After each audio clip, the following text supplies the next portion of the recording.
Olá, nono ano, tudo bem com vocês? Bom, hoje a gente vai dar continuidade à nossa aula, falando ainda sobre a arte que não se cala, né, de alguns artistas que foram presentes em momentos da história em que eles eram calados, né? A gente percebe como a classe artística ela sempre é atacada nesses momentos, né? E aí eu pedi na aula passada essa atividade para que vocês fizessem no caderno, tirassem foto e me enviassem a atividade da página 4, do mesmo modo que fez o artista visual Cildo Meirelles ao criar uma obra de protesto com cédulas de dinheiro carimbado com a pergunta quem matou Herzog, para você pensar em algo que deixasse indignado na sociedade e criasse algum tipo de arte, né, relacionada a isso. E aí eu pedi para que vocês não criassem de fato a arte, mas apenas escrevessem o que vocês fariam, qual seria o plano de vocês, né, a realização, como seria essa realização desse trabalho. E aí eu pedi para que escrevessem no caderno. Mas não se preocupem que quando a gente voltar às aulas, nós estaremos olhando novamente essas atividades, tá bom? Essas atividades do livro, beleza? E olha só, gente, ainda dando continuidade a tudo que nós estávamos falando, no período da ditadura, a arte ela era fiscalizada pelos censores, que eram essas pessoas contratadas para avaliar o conteúdo das obras. Se os censores, né, concluíssem que uma obra se posicionava de algum modo contra o governo ou tinha um potencial de estimular o pensamento crítico em relação ao Estado, eles podiam proibir a veiculação de determinados trechos ou até mesmo da obra inteira. Aí a gente tem a foto do general Arthur da Costa e Silva, que foi um dos presidentes mais rígidos da ditadura militar, que assumiu o governo em 1968 e que ele estava relacionado a esse período de censura, né? Então, os artistas que produziam nessa época, eles estavam proibidos de se expressarem de alguma forma que fosse contra o governo. Não havia diálogo, não havia conversa. O que havia era uma determinação em que nenhum artista poderia se pronunciar ou protestar ou criar algum tipo de arte relacionada ao governo que fosse contrária a tudo aquilo que eles estavam difundindo, né, as suas ideias. Então, se a gente fala de um país que tem uma liberdade de expressão, que nós temos uma Constituição em que se dá liberdade para que a gente possa contestar, imagina só se nós não pudéssemos ter contestado a todas as outras coisas que aconteceram posteriormente a isso, né? Tantas corrupções, tantos roubos, tantas coisas erradas que acontecem dentro da política, se nós não pudéssemos nos questionar e protestar em relação a isso, mesmo que artisticamente ou, enfim, da maneira que achamos melhor, nada disso, né, seria possível se nós ainda vivêssemos dentro de uma ditadura. E aí, em 1973, os cantores Gilberto Gil e Chico Buarque, eles ainda estão vivos, né? Se uniram para compor uma canção intitulada Cálice. Segundo Gil, a canção inicialmente aproveitava uma frase atribuída a Jesus, que na Bíblia diz: Pai, afasta de mim esse cálice. E nesse contexto, a expressão afastar o cálice pode ser entendida como um pedido de Jesus para que Deus o livre do sofrimento. Porém, os compositores perceberam que o som da palavra cálice era ambíguo e podia ser ouvido como cálice. Alguém mandando uma pessoa se calar. E aí, diante disso, a frase bíblica transformada em verso musical ganhou mais um sentido. Tornou-se uma crítica à ditadura militar que calava os cidadãos na base da violência. E vocês vão perceber que a gente tem várias obras artísticas e musicais que possuem essa ambiguidade, para que elas pudessem o quê? Escapar desse momento da censura, para que a arte ela continuasse sendo feita. Então, algumas músicas, algumas artes plásticas, visuais, até mesmo os teatros, eram-se utilizados algumas músicas, algumas formas de expressão em que a mensagem, ela estava ocultada, né? Precisava ter esse senso, esse tato de entendimento para conseguir compreender aquilo que estava sendo dito. Então, realmente, eles tentavam burlar, ou seja, eles tentavam driblar essas censuras através dessa capacidade de dar a ambiguidade a cena, né? A música, a arte, enfim. E outros versos foram escritos e eles decidiram cantar a canção em um show em maio de 1973. Porém, durante a apresentação, o microfone de Chico Buarque foi desligado, ou seja, né, estava sendo de alguma forma sabotado aí. Ele ainda tentou usar outros microfones, mas todos estavam mudos. Ironicamente, o artista terminou calado pela organização do show. A canção foi impedida de ser gravada em disco e só foi liberada pela censura 5 anos depois, ou seja, demorou um tempo para ela ser liberada. Aí eu tenho aqui para vocês a música, né? Afasta de mim esse cálice, Pai, afasta de mim esse cálice, Pai, afasta de mim esse cálice de vinho tinto de sangue, Pai, afasta de mim esse cálice, Pai, afasta de mim esse cálice, Pai, afasta de mim esse cálice de vinho tinto de sangue.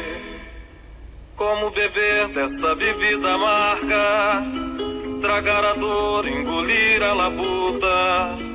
Mesmo calada a boca, resta o peito. Silêncio na cidade não se escuta. De que me vale ser filho da santa? Melhor seria ser filho da outra. Outra realidade menos morta.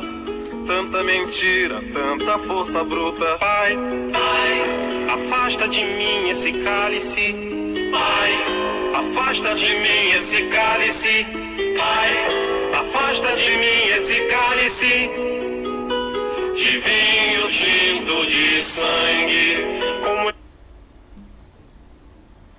E aí vocês puderam perceber um pouquinho da música, né, do Chico Buarque e do Gilberto Gil, que foi composta justamente para esse momento da história do nosso país, né?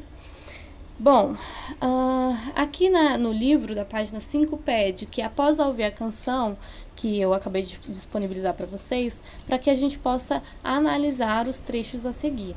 Além do uso ambíguo da palavra cálice, quais outros trechos poderiam ser entendidos como uma forma de denúncia contra a ditadura?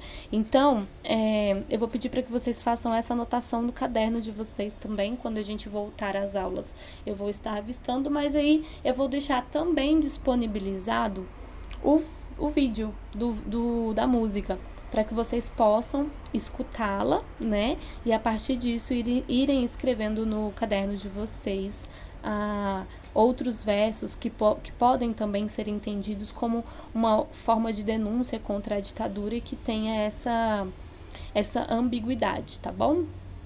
E aí vocês podem fazer no próprio caderno, no próprio diário de bordo de vocês, que é a música do Cálice, do Gilberto Gil e do Chico Buarque, tá bom?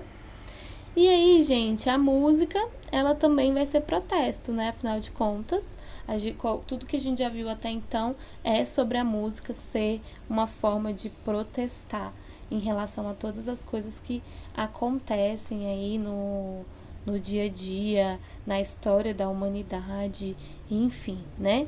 O livro de vocês vem contemplando justamente essas questões, só voltando aqui um pouquinho, que a gente precisa entender que a arte, além desse viés estético, ela também pode ter força política, e é por isso que muitas vezes ela é reprimida, né?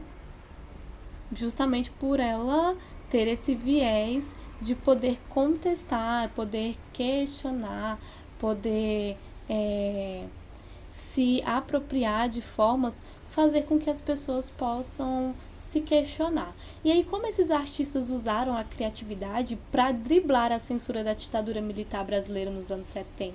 Olha só, gente, Hoje você é quem manda, falou, tá falado, não tem discussão. A minha gente hoje anda falando de lado e olhando pro chão, viu? Você que inventou esse estado, inventou de inventar toda a escuridão. Quando o cantor e compositor Chico Buarque voltou para o Brasil, lá em 1970, depois que ele passou um período exilado lá na Itália, ele se sentiu totalmente enganado. Enquanto que nas cartas que recebia era vendida a imagem de um país melhor, a realidade que lhe trouxe o rígido governo de Emílio Médici, que escondia torturas e repressão com gols da Copa e slogans do tipo Brasil, ame ou deixe-o, né? Era um dos slogans utilizados. E aí o Chico, ele decidiu escoar toda a sua angústia e toda a sua frustração nos versos que eu acabei de falar para vocês, que compõem a famosa música Apesar de Você. E aí, gente, ele estava crente de que essa canção ela seria vetada, ou seja, ela não iria ser... não iriam deixar que ela fosse, né, divulgada. E aí o cantor ele se surpreendeu quando os censores acreditaram que os versos falavam de um simples desentendimento entre namorados, e aí liberaram a música. Aí, partindo desse pressuposto, ele percebeu que dava para burlar, né, o compacto com as músicas Desalento e Apesar de Você vendeu mais de 100 mil cópias, e foi somente meses mais tarde, depois de ter sido publicada uma nota sobre a música em um jornal, que aí o governo conseguiu entender, né? Eles sacaram que o estado de que Chico falava era com E maiúsculo, e a desavença era justamente com o Médici, né? Em um interrogatório, o cantor ele bateu o pé ao ser questionado sobre quem era o você da canção, e disse que era uma mulher muito mandona, muito autoritária, tentando burlar essa questão aí da sua... né, dessa sua ideia genial de fazer com que a música pudesse ser veiculada. E esse o primeiro período do regime militar, que foi comandado pelo general Humberto de Alencar Castelo Branco, foi razoavelmente suportável para os artistas e também para os protestos, o bicho pegou com toda a vigência do ato institucional número 5, que não sei se vocês já estudaram sobre isso, aconteceu lá em dezembro de 68, e aí a gente pode dizer que a partir dessa data a censura estava oficializada e toda peça cultural ela deveria ser submetida ao crivo dos censores. E foi o que amordaçou a produção intelectual e artística do Brasil, ou seja, fez com que eles não pudessem, de forma alguma, se expressarem contra o governo. E aí, numa briga entre, uma briga meio que estilo Davi e Golias, a censura da ditadura militar cortou e votou muitas canções, livros, filmes, até novelas, as peças de teatro também, mas foi nos termos de hoje, que vocês gostam de falar, a trollada mais vezes do que gostaria, porque eles conseguiram mesmo driblar isso várias e várias vezes. E aí era na música que os protestos mais pungentes contra o regime ela estava presente. Na maioria das vezes elas vinham marcadas por inversões, pelas ironias, por esse duplo sentido, por exemplo, existente dentro do cálice, e essas estratégias linguísticas que não raro passavam despercebidas pelo Departamento de Censura e de Diversões Públicas, né, que era justamente esse departamento responsável por analisar todas as obras artísticas, musicais, enfim, as novelas, né, existentes, mas nunca pelo público. Aos olhos dos censores, contudo, não era só o posicionamento contra o governo que chamava atenção, mas também todo e qualquer termo ou situação que atendesse contra a moral e os bons costumes, né? E a gente para pensar o quanto que isso é vago, afinal de contas, as pessoas elas são plurais, então cada um pensa de uma maneira diferente, cada um se relaciona com o mundo diferente, se relaciona com as pessoas de uma maneira diferente, e aí não tem como a gente ter um controle real sobre isso, né? Bom, nossa aula é basicamente isso, gente. A gente vai finalizando por aqui. Eu vou deixar o link do vídeo da música com vocês, postada também aqui no Google Classroom, para que vocês possam fazer a atividade da página de número 5.